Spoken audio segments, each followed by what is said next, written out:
Welcome to Daily Zohar. We are at our new location, so new start, new beginning.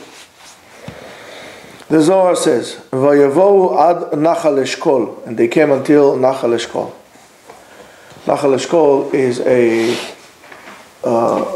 creek. It's called Eshkol, means a bunch of grapes. For example, Eshkol usually means a bunch of grapes. So probably that's where they pick up those grapes. Or Rabbi Yehuda says, based on the pasuk on Yeshaya, Isaiah 42. Ko amar Ha'el, Hashem borei hashamayim venotehem. So did Hashem, who created heaven and earth in place. Kama yesh lahem levnei adam liistakel be'avodat hakadosh baruch hu. How much does a person need to, right on time, how much does a person need to look and to be careful at and to contemplate on creation, on avodat hakadosh baruch hu? Kama yesh lahem liistakel betivrei Torah.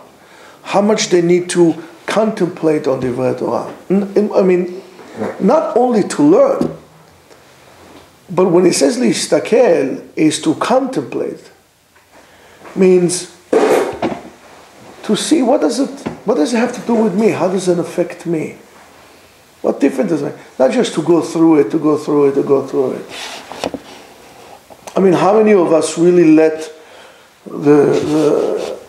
what they learn in school and high school and college really saturate into them and to have an effect? I mean, we learn history, and it's just like, so I learned history. You learned American history and so on and so forth. And it has no effect on you because you never sat down and contemplated on, wow, what's the reason? Why did they do this? Why did they come to America? Why did they rebel against the British? What was the motive and so on and so forth? What do you learn from that? We said 1,000,000 times, history does not repeat itself. Everybody says history repeats itself. History does not repeat itself. Because the same situation with the same people will never happen. Everything is minute by minute and will never happen again in history of the world. But what does repeat itself are the patterns. And if you don't learn from the historical patterns of what had happened, people can basically run circles around you and tell you that this is what it was and revise history according to what is convenient to them, and you won't even know what hit you. So that's for history. We are not internalizing almost anything that happened to us. We are very on the surface. We scratch the surface almost with anything we do. And unfortunately, there's no difference with our approach to divrei Torah. Why? Because you would not be able, it's a pattern that you develop. If you develop a pattern of being very superficial, you will be superficial across the board. When anything that you do, you'll be superficial. Maybe there is one exception. You'll be very serious about being superficial. It's the only thing you do seriously. Everything is on the surface. You barely scratch the surface. We sometimes leave less than a mark of a fingerprint on glass, needless to say, to go through it. And that, of course, always makes us feel lost. I was walking in the street today. I was looking at those beautiful houses. Some of the old houses are beautiful. Those real English Tudors that they built, and they are so full of charm and character. And comes a guy, and sometimes those like majestic central hall colonials, and comes a guy, builds the property, and what does he do? Brings a bulldozer, and he digs. Well, what are you digging? You dig into China? What are you digging? And they dig, and then they build this like big monster like this. For what? What was wrong with taking the house that you had, just fix it up a little bit inside, make it nice, put marble on the floor, whatever you want. Don't put marble on the ceiling, it might fall on your head. But just make it comfortable inside and live in it. No. It's not that we need to leave a mark of everything that we do. We need to destroy everything that was here beforehand and to make sure that everybody would notice that we moved into the neighborhood. First of all, you don't really live in the house. You just come to sleep there. That's first of all. Think about it. These are all bedroom neighborhoods. You know, we get up in the morning, we go to work, we come back here to sleep, we get up in the morning, go to, that's it. It's a bedroom neighborhood.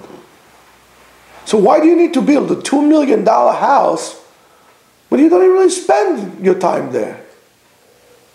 Make it comfortable, clean it up, upgrade the piping, the heating, and so on and so forth. But why? It's simple as that, because we are full of fears. We are afraid. We are afraid that nobody would acknowledge us. We're afraid that we are lost. And therefore we need to make a statement, I am here. So that we take a house that is gorgeous and beautiful and full of charm and character, and they'll build this huge, monstrous mausoleum so everybody would see that they're there. It's like these people on the Jackie Robinson, in the cemetery, they build these huge mausoleums exactly where the turns are, so people will actually notice them and says, oh, this is so-and-so built the mausoleum here. You know what I'm talking about. You go on to Jackie Robinson. Mm-hmm. Those were prime locations because they made the curves like this so people can actually slow down and look at the mausoleums and the people are there. It's a sickness. And why is that? Because we're superficial. So we develop an anxiety on the fact we're superficial because we know the truth that we don't even scratch the surface. So to overcome that, we do those crazy things. But here comes the Zohar, and the Zohar tells you, don't do that. Kama yesh lecha liistakel. Look at the world. Look at divrei Torah. Look inside. And it says, "V'chol mi she'osek b'Torah כאילו מקריב כל הקורבנות שבעולם לפני הקדוש ברוך הוא." Okay, we don't have the temple anymore, and there are many types of sacrifices that we cannot make in terms of bringing offerings and so on and so forth. But if you learn Torah, it's like you brought all of them, including a power of Kohen Gadol, including Korban Tamid and everything like this. If you kovea itim la Torah, if you sit down and you establish every single day a certain time that you're going to come and learn, in a way this is like your Korban Tamid. It's the daily offering that you bring. Korban in the morning and Korban at night. We have to learn in the morning, we have to learn at night. I don't understand. Don't you want to bring a Korban? Don't you want to have the Beit HaMikdash? Okay, so we can't do it right now. But yes, we can. We have something greater than that. Sit down and establish a definitive time that you're going to come and learn Torah every single day. This is your Ibet HaKorban Tamid. You want to bring Korban Chatat, or you did an Averah or something. You learn the Torah. It will make you do tshuva. It's like you did a Korban. All right? And it goes like this. Not only that, Shakadosh Baruch Hu mechaper lecha al kol ha'avonot. He would overwrite all your sins. Learning Torah will atone for your sins. People say to me, Rabbi, why should I be doing this? Should I roll in the snow? Should I go to the mikvah every day? How about I go to the mikvah? Don't go to the mikvah every day. Come and learn every day. You want a mikveh? This is your mikveh. This is your spiritual immersion pool. This is, you immerse your whole body inside. More than that, when you learn Torah, you immerse you inside too. So why are you going to the mikveh? Come and learn Torah. Look at how superficial we are. Look how external we are. The internal work we don't want to do. The external work, the one that looks nice. I mean, we build such big houses. It's amazing to me. In previous generations, they built small houses. They built small houses. You know, the regular capes with 2.25 bedrooms. and they had bigger families. We big huge houses, and we don't want to have any kids. Why do I need to have a room for my poodle? Yeah. It's crazy. Everybody has a car and everybody's stuck in traffic jam. Thank you. Baruch atah Adonai Eloheinu melech haolam she'akol nהיה bדברו. Amen.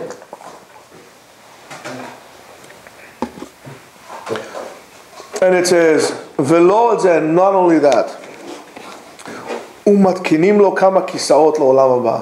And they establish for you even more than that, places to sit, so-called in עולם הבא. You build something here, you'll be able to sit and rest over there. Rabbi Yehuda היה בדרך עם רבי אבא. The Zohar says Rabbi Yehuda was walking by on the road with Rabbi Abba. שאל אותו, he asked him, אמר, דבר אחד אני רוצה לשאול, there's one thing I wanted to ask you. כיוון שהקדוש ברוך הוא knew שהאדם עתיד לחטוא. He knew that a person is going to sin. God does not interfere with you. He lets you do whatever you want. That's why strong people don't control you. Weak people control you. The weaker you are, the greater the need you will have to control the people. The greater you are, the greater you let people do whatever they want. It's not a problem. It's a free world. Kadosh Baruch Hu is the ultimate greatness. And He gave us the ultimate freedom to do what we want. The more controlling the government, the weaker it is. The stronger the society, the more free society will be. Society becomes more controlling, it's a sign of weakness. So instead of creating more rules, enhance your society. See, why is society going weaker? And fix it. Don't make more rules. Because then, they'll break them. And he knew that Kadosh Baruch Hu knew that man is going to sin. And he's going to cause death to him. That because of man, Adam HaRishon, first man, sin, he's going to curse him, that he's going to have this. So why did he create him to begin with? V'arei Torah, and the Torah was created 2,000 years before the world was created. V'katuv b'Torah, Adam ki yamut ba'ol. It says already in the Torah that a person should so-called die in a tent. So before man was created, it was already predetermined that he's going to die. So it's not fair. It says, Ish ki yamut, vayamet, vayechi ploni vayamut. And he lived and he died and so on and so forth. מה רצה הקדוש ברוך הוא מן האדם בעולם הזה? What did הקדוש ברוך הוא wanted for men in this world? שאפילו אם עוסק בתורה יומם ולילה ימות. I mean, you're going to learn day and night Torah. Guess what? You're going to die. ואם אינו עוסק בתורה, and if he doesn't learn Torah, also going to die. Everybody dies. ודרך אחת לכולם. And it's the same way to all. חוץ ממה שהחוטא נפרש מהעולם ההוא. A person who is a sinner is being separated from that world. He doesn't get the world to come. אבל בעולם הזה, in this world, they're all equal. כמו שאתה אומר, כתוב, כחוטא. As it says in Kohelet, the bad is like the good. There's no difference in a way between the two. By the way, I'm taking this option, the opportunity. Kohelet, Ecclesiastics, is one of the great books of faith. On the surface, on a superficial level, it looks like a very depressing book that might be doubting the core of Emunah. Wow, God is not the fairest. And if you think so, you could not be more wrong than that. Because we only read the beginning and we don't bother to pay attention to the end. So if you want to know what the emunah is all about, read Kohelet. Read Perush Rashi on Kohelet. It's a masterpiece. It's a masterpiece. And it goes like this. Amar lo, דרכיו של אדונך וגזרות של אדונך, מה לך לטרוח בהם? Whatever HaKadosh Baruch Hu, he answered him, whatever HaKadosh Baruch Hu decree to do this, or to do, what is there for you to bother yourself with? מה שיש לך רשות לדעת ולהסתכל, שאל. Whatever it is giving to you permission to look at, to contemplate on that you ask. ומה שאין לך רשות לדעת, and for whatever is not giving you permission, it says, אל תיתן את פיך לחטוא את בשריך. Don't allow your mouth to sin against your body, against yourself. In other words, it's not within your jurisdiction. What do you care? What is it of your business? There's certain things, you learn from here something, and we need to accept it, that we don't have to know everything. You can try to learn as much as you can, but there are a lot of things that it's not time for you to ask. When you get to Shammai, you can ask. Right now, you can't. And it says, כי דרכיו של הקדוש ברוך הוא ונסתריו סתרי עליון, שהוא שטן וגנז. The secrets of HaKadosh Baruch Hu, those things everybody wants to learn Kabbalah. HaKadosh Baruch Hu put it in a secret like this. If he wanted to reveal it to you, he would reveal it to you. The same thing as the Rambam refers to many legends, the so-called, that we say in the Gemara. All the Agadata that it says in the Gemara. You know, there's like things that he says, I don't know, it doesn't make sense. What is this? Guys are hallucinating or something. No. The Rambam explains the following. There are many different ways to say certain things. I can say it straight in the open. You dress nice. Right? It's out in the open. So that was meant to you to give you a message.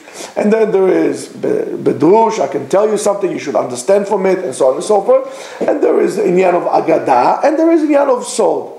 If you understood the message that the Gemara wants to give you, the analogy, okay, so you understood it. Good for you. It was said it for you. It was said it in such a way for you to understand. And if you didn't understand it, guess what? You weren't supposed to know it. So don't wonder why it's strange. Work on your way of thinking. Enhance your thinking, and you'll understand exactly what they're talking about. But we feel entitled. And I'll tell you the following. You are entitled to nothing. Start with that. And everything that you get because you earn it, not because you're entitled. You'll have this idea, you live with it, you'll be free. You won't, you'll be bitter. It's entitlement. And it says, how much a person needs to look in the Torah and to learn. And when you learn on the Torah, you can ask. And when you learn the Torah and you ask, slowly, slowly, even the hidden of all secrets would be revealed to you. And it says, and many times it ups to the generation. Sometimes the generation is not worthy. And sometimes you'll come as a generation like the generation of Rabbi Shimon Bar Yochai, and it will reveal things to you and so on and so forth. And that's why, Be'ezrat Hashem, we'll reach a generation that everything will be revealed to us. But it is a secret because you didn't get yet the clearance, the security clearance to understand it. Imagine a person who is the janitor, he cleans up the floors at the CIA. His clearance is just going to make sure he's not a felon or something like this. But to have top secret clearance or secret clearance and so on and so forth, you are not entitled to have it. Excuse me, I want to know what's happening in the meeting. Okay, you want to go through to the appropriate channels and develop, then you'll be. So this is how, that's why things are said the way it is. Now, how is a person supposed to learn Torah? And I want to clear something up that many people sometimes are mistaken by. And it goes like this. It says, Misha nesa'o libo, the Ramban writes, Misha nesa'o libo lekayem mitzvah zo karaui. Whoever his heart allowed him to carry himself and lift himself up, to fulfill the mitzvah of learning Torah appropriately. The Rambam says beforehand, it does not make a difference how and for what reason you learn Torah. Learn Torah for any reason, any time, does not make a difference. Why? Because tchilat dino shel adam, the first thing that they're going to ask you in Shamayim when you go out, did you set aside time to learn Torah? Yes or no? Since this is the beginning of the din, learn it even not for the sake of Torah, just for anything. You want to be a chief rabbi, you want to be a big whatever, doesn't make a difference, learn. But if you want to do it appropriately, if you want to do the mitzvah appropriately, the right way, he says, Misha nesa'o libo, as the heart allowed you to fulfill this mitzvah appropriately and to be crowned in the crown of Torah, should not be bothered by other things. Velo yasima libo, and don't think that by learning Torah you're going to be rich or you're going to have kavod together or separately. You're learning Torah because you need to learn Torah. You're not learning Torah to become a rabbi. You're not learning Torah to become a chief rabbi. You're not learning Torah to have an opportunity because you have nothing else to do. That's on a higher level of doing. I want to learn Torah. Listen, you're never going to become a rabbi ever in your life. It's okay, I'm going to learn Torah. I don't care. You're never going to be able to teach. I don't care, I want to learn. Now, more than that. And this is the way of Torah, and this is where people a little bit are mistaken. Pat b'melech tochal, you should eat bread with, what is the way of Torah? To eat bread with salt, and to drink water in Mayim b'Mesorah with a small measurement, sleep on the floor, and live life of misery. And you should be working the Torah. No, that's not what it means. People think that I would only be able to learn Torah if I would fulfill that. That it's not accurate. What the Rambam is basically saying to you here is the following. Even if you sleep on the floor, even if the only thing you have to eat is bread with salt and to drink water in a small measure, and you live in life of misery, even then, you have to be Amel Batorah. You're not exempt for Amelut Batorah, because this is one of the ways to acquire Torah. When you are working hard on it, and working hard on it is listakel, to look inside, to work hard, not to okay, let's turn the page, let's turn the page. That's good if you just want to learn Torah.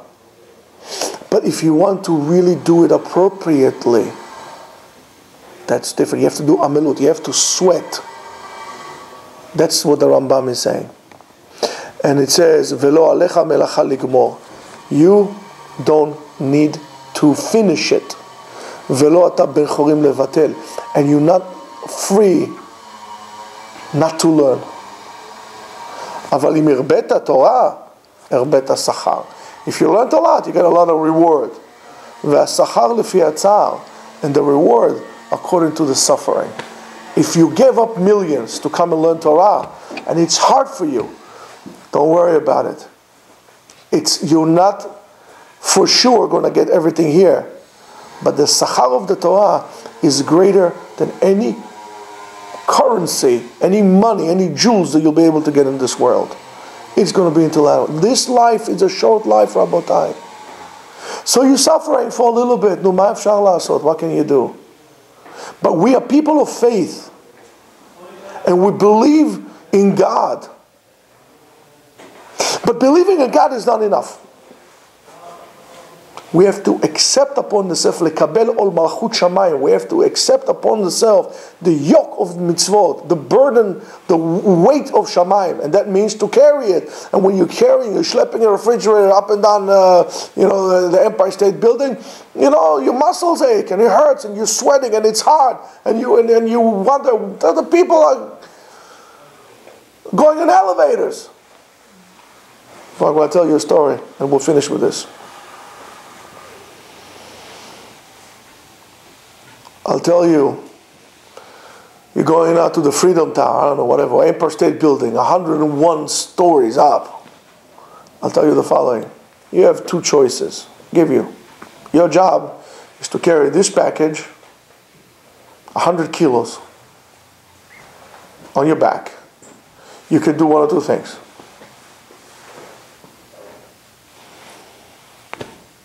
Take it in the elevator, and you give it to me when you get up.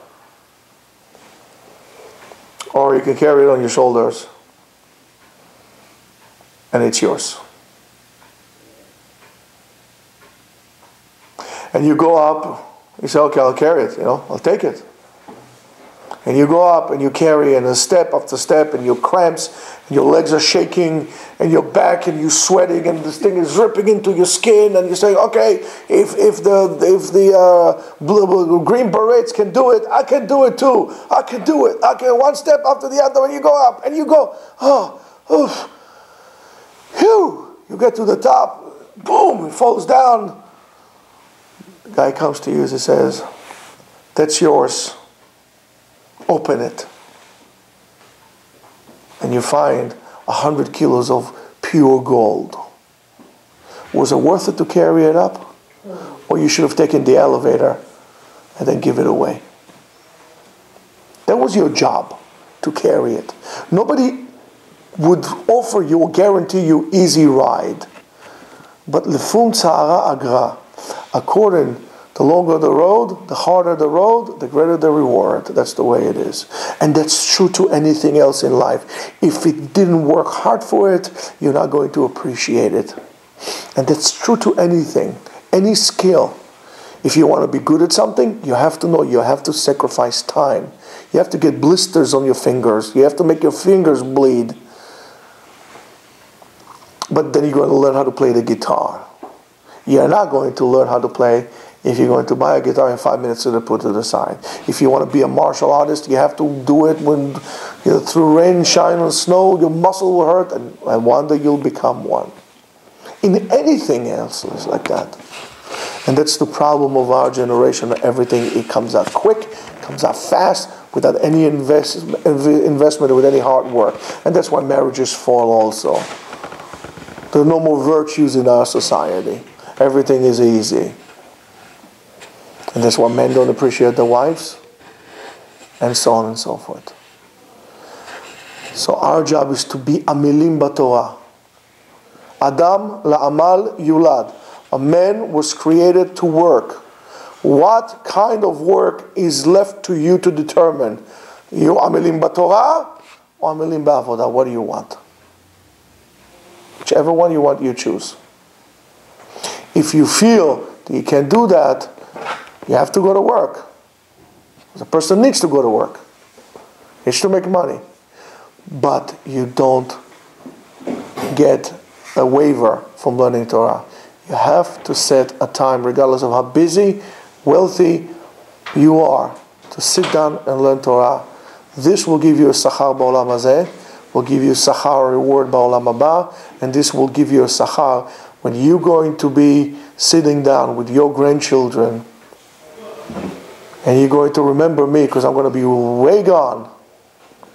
And you're going to remember me, and going to look at your grandchildren, and you're going to tell my words to your grandchildren, so their grandchildren can still be doing the same thing we're doing.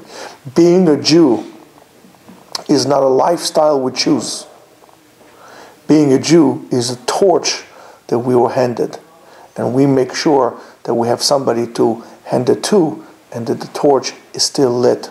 And this is the eternal light that we have. Be'ezrat Hashem, HaKadosh Baruch Hu should shed on us all tamid, baracha ve'atzlacha to all. Amen. Ken Yeh Ratzon. Amen.